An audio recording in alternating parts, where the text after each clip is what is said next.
Tonight, we continue our series of interviews with candidates in this year's city election. Our guest is making his third run for a city councilor at large, an entrepreneur and business person. He worked 23 years at Boston Centers for Youth and Families, along with being a Pop Warner football coach. He's also been an outspoken advocate for a better response to problems with public health and public safety around Mass Ave and Cass Boulevard. We'd like to welcome Domingos DaRosa. Thank you very much for being with us again, Domingos. Hey, Chris, thanks for having me. Like you said, third time's a charm. I'm hoping this time around we achieve our goal and obtain one of the seats within the city council. You have an interesting background, more than one background, actually. Youth worker, business person, and activist. Of all of those, what do you think is most important for making you stand out in this field of candidates? For me, like I tell folks, I wear many hats, but my most important hat that I wear is the title father, who gives, that title itself gives me the energy to push to be all those different individuals, because I want my children to have a safe environment to grow in, an education system that provides them with more than just a foundation to become successful, especially in today's world. For me, being an activist, being an advocate for my community has always been a part of me. It's something that I've been doing since I was about 12 years old, working with DSNI when they first came to the neighborhood, where, a lot of the lots on Dudley Street and Blue Hill was just empty, torn down buildings. And we as a community, the youth in the community was able to work with this CDC to empower the community and bring in things that we needed. Even at my elementary school, the Emerson School on Dudley Street, we were able to put up a playground because of what we did as a community. I wasn't privy to that. When I was a student at the school, we didn't have a playground. So it was very important for me at a young age to give back to the community, because I noticed the things that we were lacking and the things that we did need. And the only way we can make those changes was within the community. Right now, we have a lot of students who are struggling to recover just even academically, not to mention emotionally, from the pandemic. As a counselor, what do you see yourself doing for them? Well, it's going to be, it's going to be an uphill battle, but it's a battle that needs to be fought. These students have been let down for generations. I'm a class of '96, Madison Park Technical High School. We had that issue when I was there, when I entered the school as a freshman in '92.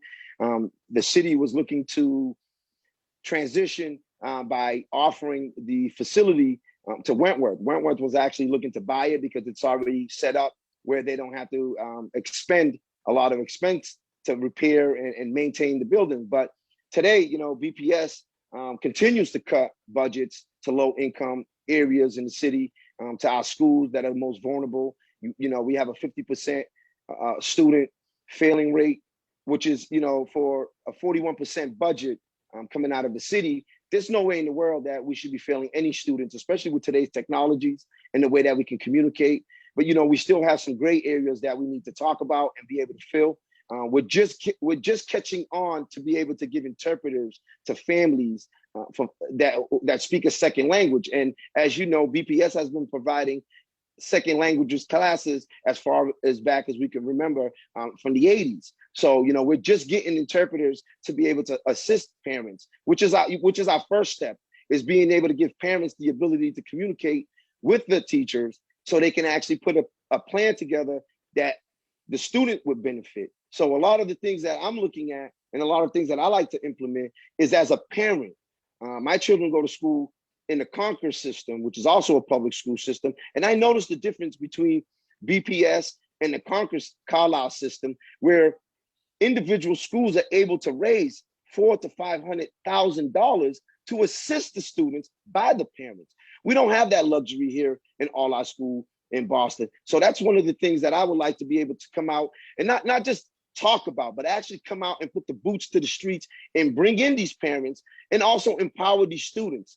As you know, we had a whole group of our finest remove themselves not only from the school committee, they also removed themselves from the student advocacy board that they sat on because of what goes on, the systematic things that have been going on for generations. And we can't continue to allow that to happen as a city.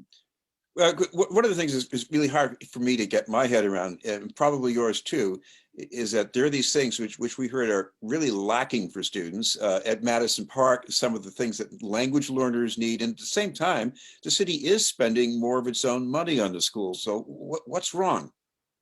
Well, it's a disconnect. And what I mean by that, I'm a tradesman. For anyone that knows me, you know, I've been building clubhouses since the Little Rascals, right? That's one of the things that we're missing. We're not bringing in students. Again, Madison Park, we're down to 800 students. It's a tier 4 school. It's 12 out of 14 Votech high schools. There's institutes around the facility who will love to see that building put a for sale sign in front of it. Me as the alumni vice president, I also advocate at the fact that we need to increase the enrollment. The building itself is capable of capturing 2,500 students in various trades. We also need to add new trades to the building. As you know, technology keeps growing. We don't have that component at Madison Park.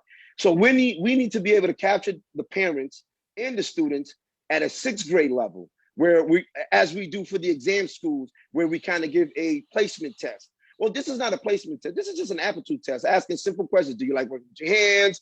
Are you, mechanically inclined? What are your hobbies? What are things that you like to do on your spare time? So we can kind of understand where our students stand. Do you want to go to college? Would you rather go to a trade school? Things like that. And we don't have that system in Madison. I happen to be placed at Madison. When I got there through the freshman year, we was able to travel to and from all the different what we call shops. And I winded up mechanics after doing electrical, carpentry, plumbing, hospitality, banking, cosmetology. I mean, I can run down the list, but Chris, again, it's a long list of trades. We're a trade city. We have over 30 plus trades in Madison, and that number is dwindling because we're not partnering up with the union trades.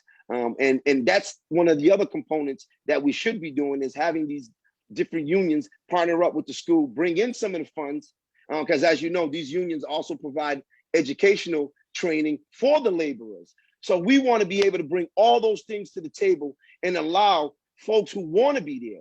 We can't keep just dumping students in Madison just to fill the quarter. We can't allow the school to continue to fail because we don't have adequate numbers of teachers. We don't have an administrating staff that will keep the school on mainstream. We don't have a plan to put it back into circuit. Worcester Polytech recruits a lot of their students from the Worcester Votech High School. We're not doing that. We're not sending students to schools like MIT and Wentworth and BU and BC, where they have all these programs that we can be, taking advantage of.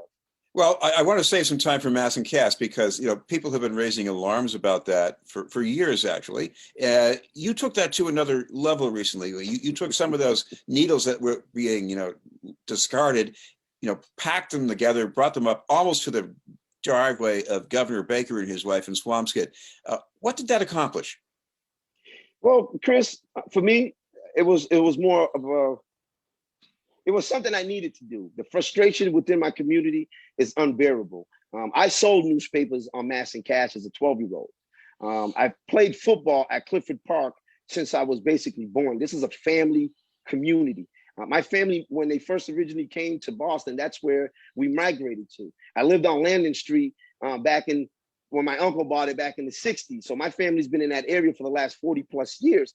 And to see the area crumble to what it is today, I run a program called the Boston Bengals. I'm a president and a coach. And I was able to bring in 7 football teams, 5 cheerleading squads, and we had about 300 plus students. And as the issue began to fan out into the community, this program dwindled. These are children who we were servicing that live within the community, low-income families that need the services at a fee that they can afford. But not only the Boston Bengals program, the Emerson School, the Mason School, the Orchard Garden School started losing participants within the school because parents were transferring them to another school because the school grounds were saturated with needles. The playgrounds were being used for things besides the children being able to participate in recess. The schools in the area had to come up with a see a needle, get an adult plan. Like, we shouldn't be teaching 5-year-olds how to line search needles before they can play in the playground. And this is what was being done. Countless emails, countless phone calls that we as a community continue to do, to the point where we was able to organize community members to form the South End Roxbury Community Partnership, because this is an issue that affects both communities, but we wasn't at the table discussing this collectively. So from the last 10 months, we've been able to gain the attention, not only from some elected officials, but from other towns and cities, to be able to come together and put the pressure on folks who have the power to make the change. Domingos, just a very small amount of time here, but you do have an event coming up tomorrow, right? Yes, I do. I'm actually having my campaign kickoff. We're actually going to kick it off right on Mass and Cass. Like I said, this area is a big part of me. I'm a Bostonian. The medical facility, I've been using it for me since I was as young as 9 months. For my siblings, from birth. My brothers were born in Boston Medical. Folks that have a little bit of history of Boston, we talk about the emergency room being in the basement. But what we're doing tomorrow is bringing out the community so the community can have a voice. The campaign that I'm running with my staff is a voluntary-based campaign. We have no paid volunteers. We have no paid staff. Everyone is doing this because they want to see change. We are tired of seeing what goes on in Boston. We want a better city for everybody. Well, thank you very much for taking the time to join us. Great to see you again, Chris. I'll wish you the best. Stay safe, keep your hands clean, and I'll see you along the trail. I'm sure you will. Domingos DaRosa, candidate for Boston City Councilor at Large. We'll have more news in just a moment.